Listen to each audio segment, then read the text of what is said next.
너를 위하여 새긴 우상을 만들지 말고 또 위로 하늘에 있는 것이나 아래로 땅에 있는 것이나 땅 아래 물속에 있는 것에 아무 형상이든지 만들지 말며 그것들에게 절하지 말며 그것들을 섬기지 말라. 나 여호와 너의 하나님은 질투하는 하나님인즉 나를 미워하는 자의 죄를 갚되 아비로부터 아들에게로 3, 4대까지 이르게 하거니와 나를 사랑하고 내 계명을 지키는 자에게는 1000대까지 은혜를 베푸느니라.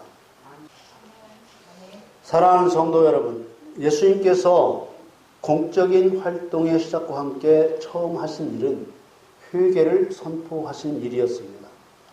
마태복음 4장 17절에 이때부터 예수께서 비로소 전파하여 가라사대 회개하라 천국이 가까웠느니라 하시더라. 예수님께서는 세상 모든 사람들을 향하여 회개하라고 선포하신 것입니다.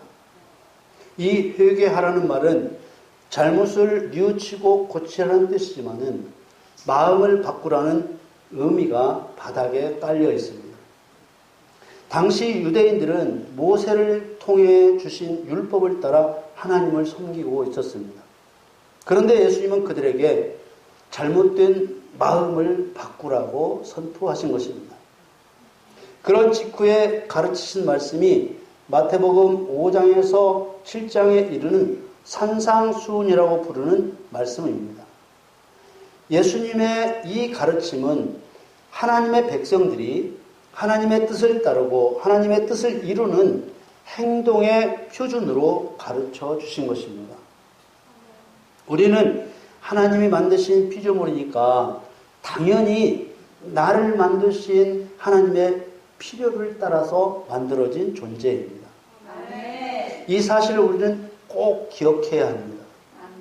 인간은 하나님의 필요를 위해서 만들어진 존재라는 것, 이것을 이해하지 못하면 하나님과 함께 할 수가 없습니다. 그러니까 하나님께서 나에게 무엇인가 해 주셔야 한다는 생각을 앞세우기보다 내가 하나님을 위해서 무엇을 해야 하는지를 생각해야 하는 것입니다.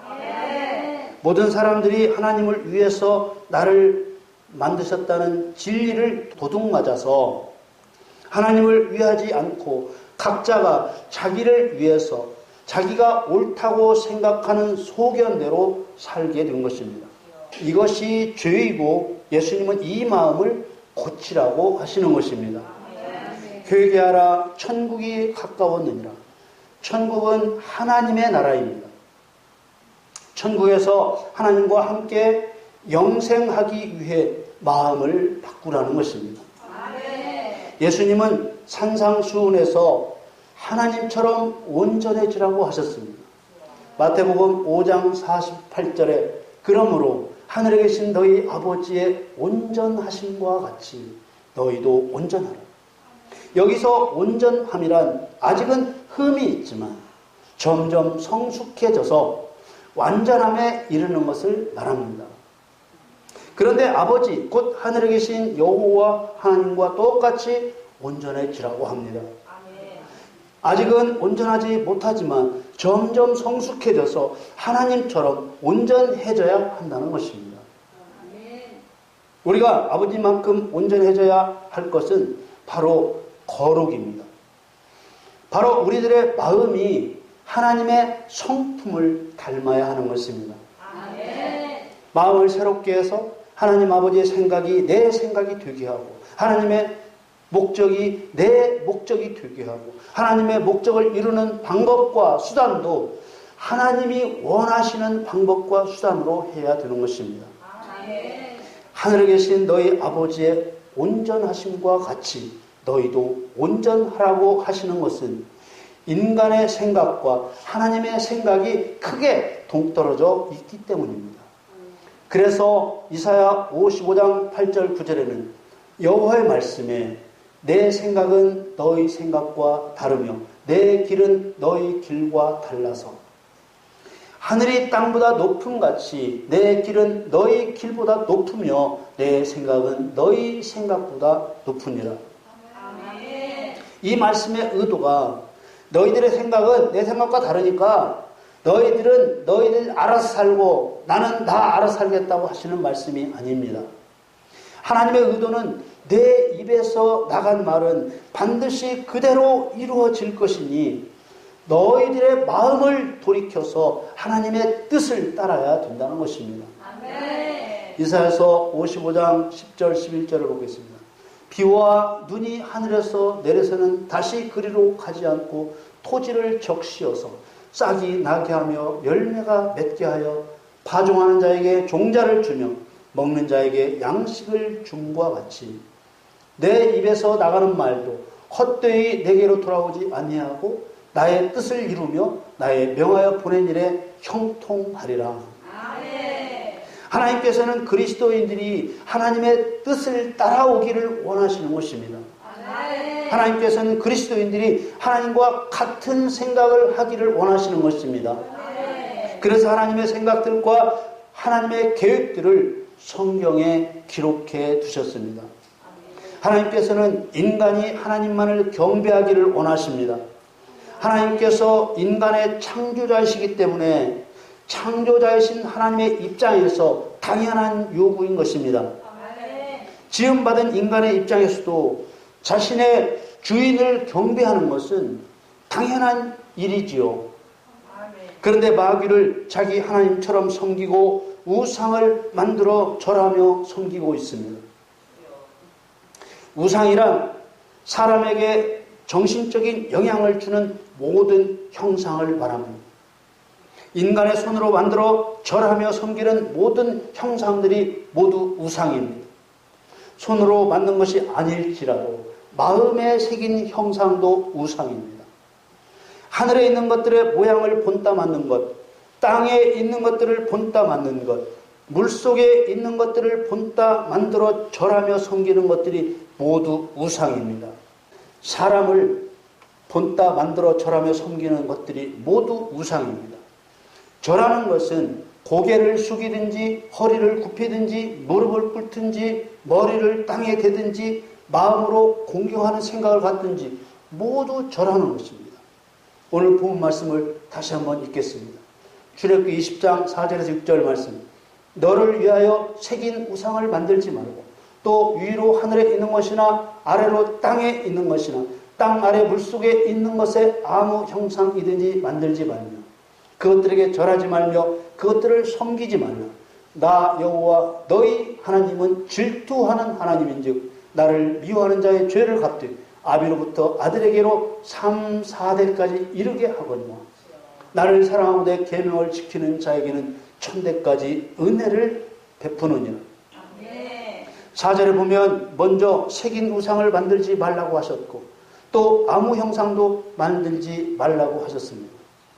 새긴 우상이란 마음에 새긴 우상을 말합니다. 그래서 새긴 우상은 마음에 두는 정신과 사상입니다. 새긴 우상이라고 하니까 칼로 조각하고 정으로 쪼아서 만든 우상이라고 생각할 수 있는데 이 새긴 우상이란 마음에 새긴 우상을 말하는 것입니다. 그리고 하늘에 있는 것이나 땅에 있는 것이나 물속에 있는 것들의 형상 곧 그 모양을 본떠 만든 우상을 또한 만들지 말라고 하셨습니다. 그것들에게 절하지 말며 섬기지 말라. 하나님을 섬기듯이 마치 우상이 살아있는 것처럼 능력이 있는 것처럼 여기며 섬기지 말라는 것입니다. 하나님께서 우상에게 절하며 섬기지 말라고 하시는 것은 그 자체가 하나님을 미워하는 일이기 때문입니다. 하나님이 만드신 인간이 하나님이 만드신 세상에서 하나님의 은혜로 살면서 하나님을 사랑하지 않고 헛것인 우상에게 마음을 주고 절하고 섬기는 것은 하나님을 미워하는 일입니다. 시편 96편 5절에 만방의 모든 신은 헛것이요 여호와께서는 하늘을 지으셨음이로다. 헛것이란 아무것도 없는 무익한 것이라는 것입니다. 헛것을 인정하면 하나님을 떠나도록 마귀에게 속는 것입니다. 하나님을 미워하게 해서 영영이 망하게 하려는 것이죠. 예레미야서에서 우상에게 절하며 섬기는 자를 우준하고 무식하다고 했습니다. 에레미야 10장 14절에 사람마다 우준하고 무식하도다. 금장색마다 자기의 조각한 신상으로 인하여 수치를 당하나니 이는 그 부어 만든 우상은 거짓 것이요 그 속에 생기가 없습니다. 우준하다는 말은 자기를 자기 스스로 불태운다는 말입니다. 우상 숭배가 자기 자신을 스스로 불태워 죽이는 어리석기 짝이 없는 짓이라는 것입니다. 칼로 조각한 신상이든 쇠를 녹여 부어 만든 우상이든 생명이 없고 사람이 하나님을 미워하도록 사람을 속이는 거짓 것입니다. 나 여호와 너희 하나님은 질투하는 하나님인지 나를 미워하는 자의 죄를 갚되 아비로부터 아들에게로 3, 4대까지 이르게 하거니와. 우상에게 절하고 섬기게 되면 죄에 대한 저주가 3, 4대까지 이르게 하신다는 것입니다. 3, 4대에 이르는 저주는 대물림의 형벌입니다. 이 대물림의 형벌은 우상 숭배자의 후손들에게 조상의 우상 숭배 책임을 묻는 것이 아닙니다. 죄에 대한 악한 영향력을 말하는 것입니다. 이것을 대물림의 형벌 곧 저주라고 합니다. 이 저주는 두 가지 형태로 나타납니다. 3, 4대까지 무슨 일이든 안 되게 막아버리는 저주와 한동안은 잘 되게 하다가 결정적일 때 망하게 하는 저주의 형태로 나타나는 것입니다. 이제 추석이 일주일 앞으로 다가왔습니다. 해마다 추석 때와 설 때가 되면 우상 숭배와 관련된 말씀을 전했습니다. 추석이나 설 때가 되면 정말 많은 사람들이 영문도 모르는 후손들에게 저주를 물려주고 있습니다. 아직 태어나지도 않은 후손들까지 무서운 저주의 형벌 가운데로 몰아넣고 있는 것입니다. 더구나 예수 그리스도를 구주로 믿는 그리스도인들조차 우상 숭배가 무엇인지 구별하지 못해서 의식 없이 우상 숭배의 죄를 범하고 있습니다. 하나님께서 자신을 가리켜 질투하는 하나님이라고 하신 것을 보면 영적인 간음이 얼마나 우리 인간의 마음을 더럽게 하는 일인지 짐작할 수 있습니다. 에스겔 14장에 보면 하나님께서 우상 숭배를 얼마나 큰 죄로 여기시는지 알 수 있습니다. 에스겔 14장 3절에서 5절 말씀에 인자야 이 사람들이 자기 우상을 마음에 들이며 죄악에 거치는 것을 자기 앞에 두었으니 그들이 내게 묻기를 내가 조금인들 용납하리라. 그런즉 너는 그들에게 말하여 이르라. 나 주 여호와가 말하노라. 이스라엘 족속 중에 무릇 그 우상을 마음에 들이며 죄악에 거치는 것을 자기 앞에 두고 선지자에게 나오는 자에게는 나 여호와가 그 우상에 많은 대로 응답하리니 이는 이스라엘 족속이 다 그 우상으로 인하여 나를 배반하였으므로 내가 그들의 마음에 먹은 대로 그들을 잡으리어 함이니라. 우상 숭배는 하나님을 배반하는 일이기 때문에 조금도 용납하실 수 없는 더러운 죄악입니다. 그들의 이야기를 조금도 들어주실 수가 없는 것입니다. 그들을 잡으려 함이니라. 잡는다는 말은 포로로 잡는다는 말입니다. 이 말은 곧 저주 안에 가둬버린다는 뜻으로 쓰인 것입니다. 에스겔 14장 6절에 그런즉 너는 이스라엘 족속에게 이르기를 주 여호와의 말씀에 너희는 마음을 돌이켜 우상을 떠나고 얼굴을 돌이켜 모든 가증한 것을 떠나라. 아멘. 이 우상 숭배의 저주를 반드시 끊어야 합니다. 아멘. 우리는 이번 추석을 우리들에게 흘러내려오는 저주의 형벌을 끊어내는 기회로 삼아야 합니다. 아멘. 이미 죽은 조상에게 제사상을 차려놓고 제사를 지낸 일이며 묘지에 가서 음식을 차려놓든지 안 차려놓든지 절한 일이며 대문 앞이나 부엌이나 장독대에 음식을 차려놓은 일들이며 또 동네 큰 나무 밑에 음식을 갖다 놓은 일들이며 먼 길을 걸어가다가 다리 아픔을 면하게 해달라고 돌을 바위 위에 쌓은 일이며, 자동차를 샀을 때 사고 나지 말라고 고사를 지낸 일이며, 사업 시작할 때 고사를 지낸 일이며, 이사를 할 때 손 없는 날을 잡아 이사한 일이며, 아들, 딸 장가 보내고 시집 보낼 때 사주 궁합 보고 좋은 날을 잡아 결혼시킨 일이며, 점치고 굿한 일이며, 부적을 지닌 일이며, 신문 잡지에서 운세를 본 일이며, 집이나 사업장의 문설주 위에 명태나 실타래나 엄나무 가시를 걸어놓은 일이며, 유명한 사람의 사진이나 동상 앞에서 고개를 숙인 일이며, 절에 가서 불상이나 돌탑 앞에 서서 절하거나 손을 합장한 일이며, 절에 시주하고 기와장에 이름을 써서 올린 일이며, 천주교에 가서 마리아 동상이나 베드로 동상이나 바울 동상이나 어떤 동상이든지 그 동상 앞에서 고개를 숙인 일이며, 십자가의 형상을 마치 예수님처럼 생각한 일이며, 이런 모든 것들이 다 우상 숭배입니다. 그동안 별것 아니라고 생각하고 까마득히 잊어버리고 있었을지라도 이제라도 새롭게 기억하여 회개하고 혈통을 타고 내려온 저주를 끊어버리고 혈통을 타고 내려갈 저주를 끊어버려야 하겠습니다. 고린도전서 10장 14절에 그런즉 내 사랑하는 자들아 우상 숭배하는 일을 피하라. 피하라는 말은 우상 숭배하는 자를 피하라는 말입니다. 그러나 피할 수 없는 현실적인 어려움도 있습니다. 집안 어른이나 남편이 제사를 지내는데 어디로 피하겠습니까? 그러니까 이번 추석 오기 전에 기회로 삼아서 회개하고 강력한 기도로 저주를 끊어버리자는 것입니다. 우상 숭배는 참으로 더러운 것입니다. 고린도전서 10장 20절 21절 말씀에 대저 이방인의 제사하는 것은 귀신에게 하는 것이요 하나님께 제사하는 것이 아니니 나는 너희가 귀신과 교제하는 자 되기를 원치 아니하노라. 너희가 주의 잔과 귀신의 잔을 겸하여 마시지 못하고 주의 상과 귀신의 상에 겸하여 참여치 못하리라.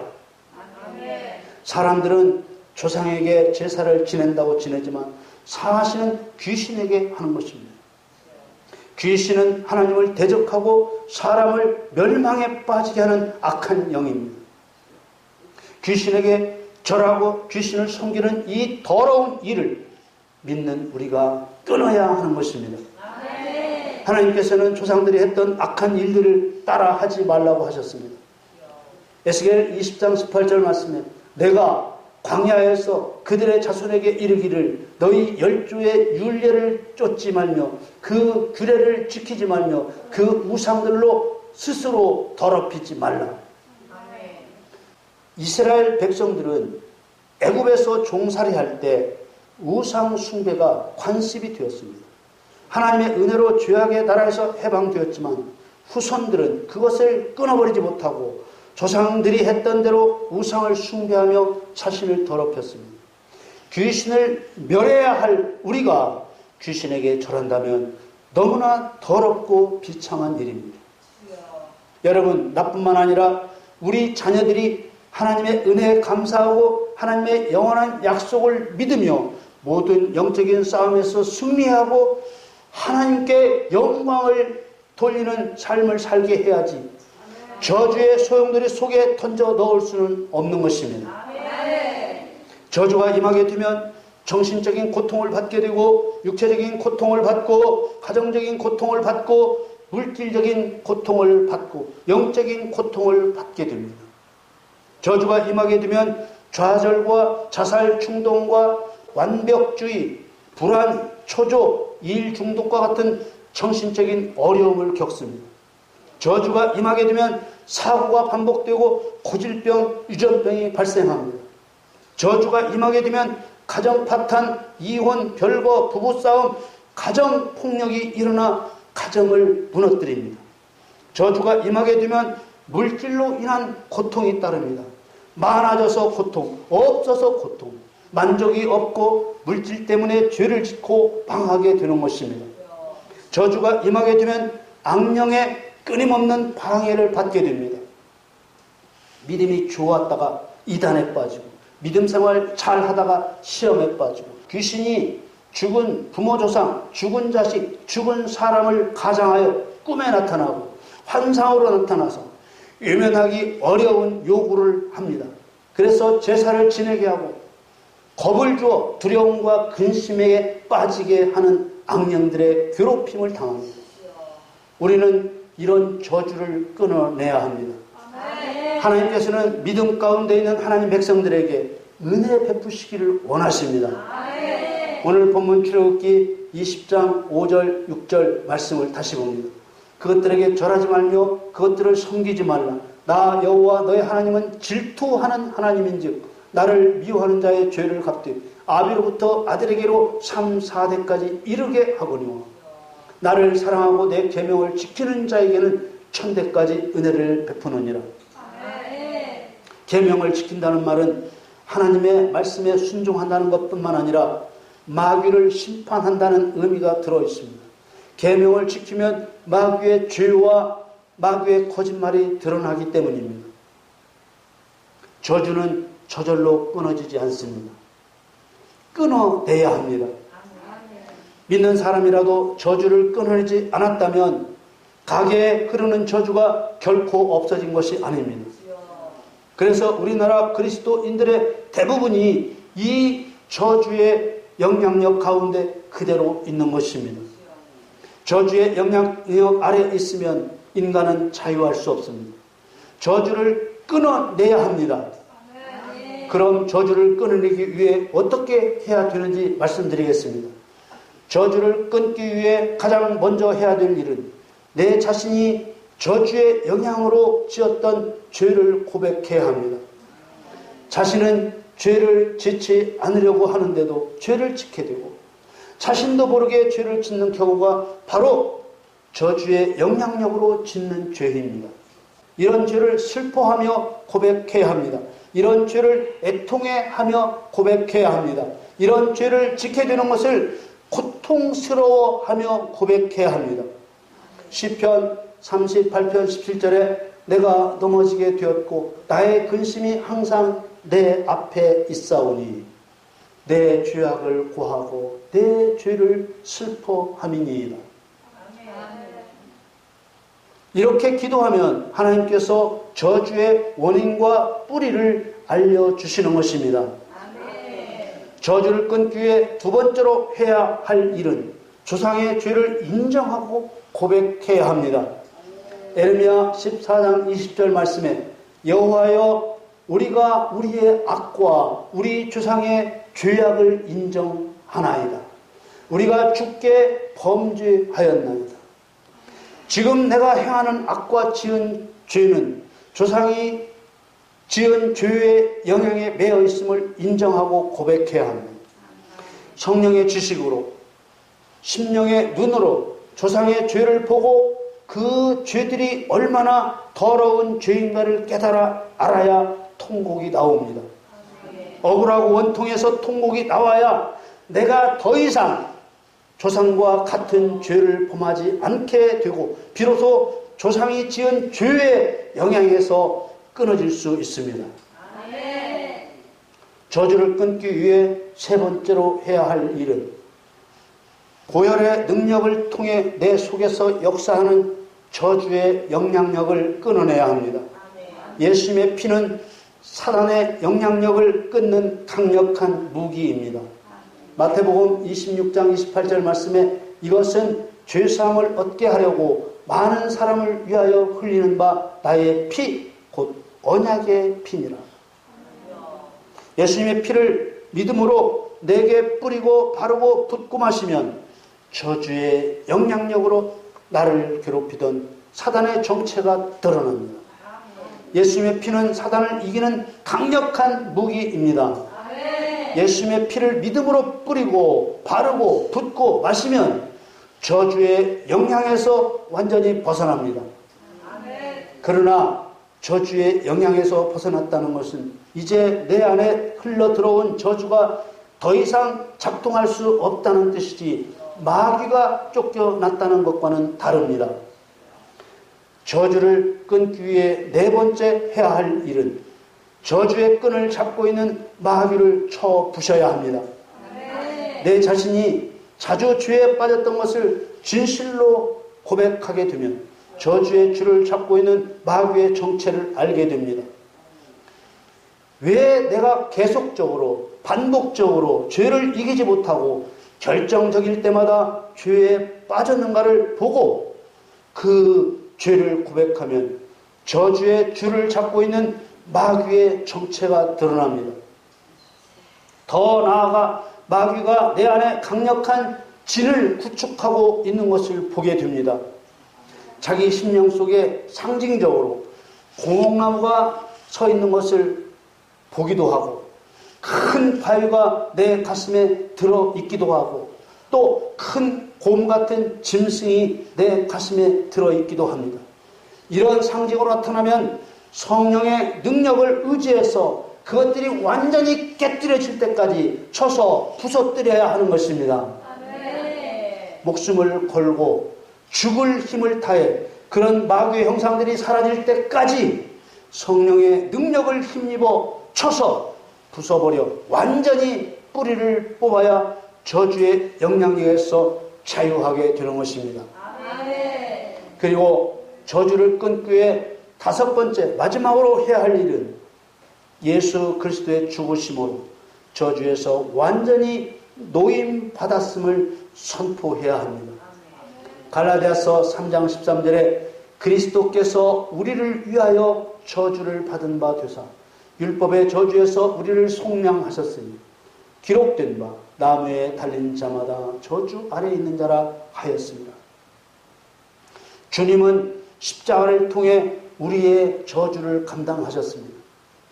그래서 우리는 나는 예수 그리스도의 죽으심으로 조상으로부터 내게 임한 모든 저주의 줄을 끊었다 선포해야 합니다.